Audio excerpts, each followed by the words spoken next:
जय श्री कृष्णा। राधे राधे फ्रेंड्स, कैसे हैं आप सब। मेरे लड्डू गोपाल चैनल में आप सभी का स्वागत है। आज मैं आप सबको कार्तिक महात्म्य सुनाने वाली हूँ, जिसे सुनने से समस्त पाप नष्ट हो जाते हैं और शरीर के सभी रोग कष्ट बीमारी दूर हो जाती है और अंत में मोक्ष की प्राप्ति होती है और वैकुंठ धाम की प्राप्ति होती है। कार्तिक महात्म्य सुनने से सभी प्रकार के रोग कष्ट बीमारी दूर हो जाती है, घर में सुख समृद्धि आती है। कार्तिक महात्म्य जरूर सुने फ्रेंड्स। आज मैं आप सबको कार्तिक महात्म्य की प्रथम अध्याय सुनाने वाली हूँ। पहला अध्याय तो इस प्रकार से है। पहला अध्याय। एक समय नैमिषारण्य तीर्थ में श्री शौनकादिक 88,000 ऋषि अपने शिष्यों सहित धर्म चर्चा हेतु उपस्थित हुए। श्री वेद व्यास जी के परम शिष्य श्री सूत जी उसी समय अपने शिष्य मंडली सहित आ पहुँचे। ऋषि समूह ने सूत जी की वंदना की और उनको श्रेष्ठ आसन पर बिठाया। तब शौनकादि जी ने हाथ जोड़कर कहा, हे मुने, हम सब यहाँ धर्म चर्चा के लिए एकत्रित हुए हैं। आप कृपा करके हमें लोक कल्याण हित कथा सुनावे, जिससे कली काल में हमारा उद्धार हो सके। श्री सूत जी बोले, हे ऋषिश्वरों, आपके इस प्रश्न को सुनकर मैं अत्यंत प्रसन्न हूँ। समस्त मासों में श्रेष्ठ कार्तिक मास है। मैं आपके सम्मुख उस परम पुनीत कार्तिक मास के महात्म्य का वर्णन करता हूँ, सो आप लोग ध्यान देकर सुने। वृंदावन बिहारी आनंद कंद भगवान श्री कृष्ण के परम प्रिय इस कार्तिक मास के महात्म्य को जो सुनते अथवा सुनाते हैं, वे दोनों ही अपने जन्म जन्मांतरों के पापों से मुक्त हो इस लोक में अनंत सुख पाते हैं और अंत में भगवान श्री हरि के वैकुंठ लोक में निवास करते हैं। श्री सूत जी बोले, एक समय की बात है, नारद जी भगवान श्री कृष्ण के दर्शन हेतु आए। तब उनके चले जाने के पश्चात सत्यभावी श्री कृष्ण जी बोले, हे नाथ, आपकी कृपा से मेरा जीवन सफल हो गया। मेरे माता पिता धन्य हैं, जिन्होंने मुझे जैसी सुंदर कन्या को जन्म दिया, जो आपको अपने 16 सहस्त्र रानियों में अति प्रिय हो सकी। आप जैसा पति पाकर मैं कृतार्थ हुई। आपने मेरा सदैव हित किया। मेरी इच्छा पर ही आपने मुझे कल्प वृक्ष स्वर्गलोक से लाकर दिया और मैंने अपनी इच्छा से कल्प वृक्ष को आप जैसी आदि पुरुष के सहित नारद मुनि को दान भी कर दिया।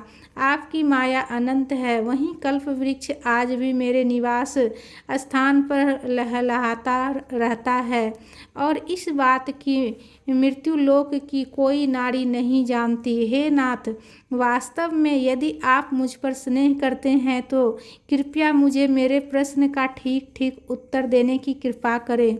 मैं आपके इस अलौकिक प्रेम का रत्नास्वादन सदैव करना चाहती हूँ। मेरी इच्छा है कि मेरा यह प्रेम अनेकों कल्प तक स्थायी रहे और हे प्रभु, आप कभी मुझसे विमुख ना हो। सत्यभामा के इन प्रेम रस में ओतपोत वचनों को श्रवण कर भगवान श्री कृष्ण अति प्रसन्न हुए और वे सत्यभामा को प्रेम सहित आलिंगन करके कल्प वृक्ष के नीचे ले गए। वहाँ उचित स्थान पर बैठ गए और अपनी प्रियतमा को अपने ही निकट बैठाया। अति हर्षित हो मुस्कुराते हुए बोले, हे प्राणेश्वरी, तुम मुझे अपनी सहृदयता और निष्कपटता के कारण समस्त रानियों और पटरानियों में प्रिय हो। तुम्हारे ही कारण मैंने देवराज इंद्र तक से विरोध किया और उनसे कल्प वृक्ष लेकर ही छोड़ा।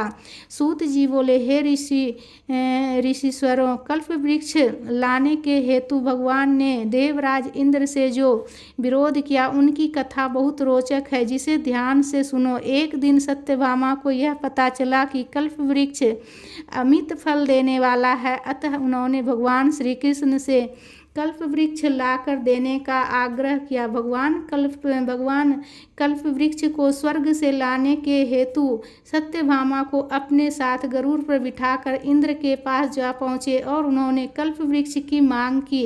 स्वर्ग की मर्यादा का ध्यान करके इंद्र ने कल्प वृक्ष देने से इनकार किया तो भगवान बहुत प्रसन्न हुए और उन्होंने जबरदस्ती कल्प वृक्ष ले लिया। तब इंद्र ने अपने साथियों सहित बलपूर्वक भगवान कृष्ण को रोकने की चेष्टा की।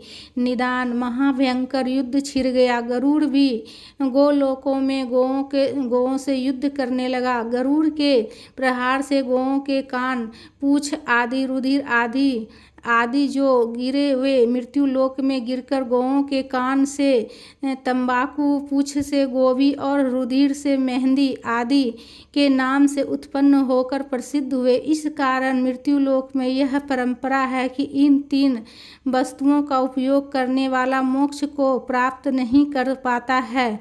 गौओं के प्रहार से गरुड़ भी आहत हुआ।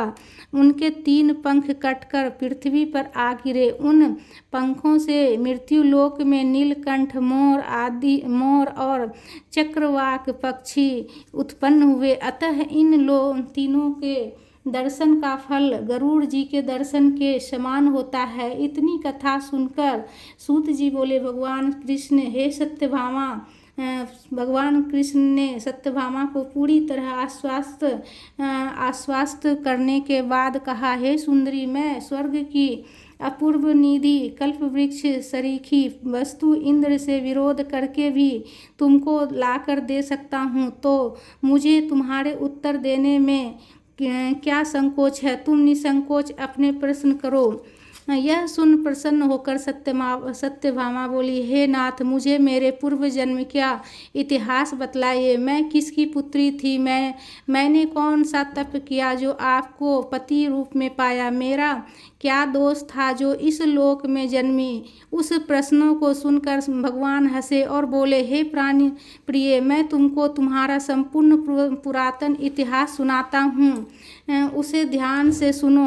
पूर्व जन्म में तुम्हारे पिता देव शर्मा आदि गोत्र में उत्पन्न हो मायापुरी में रहते थे। वे सूर्य के अनन्य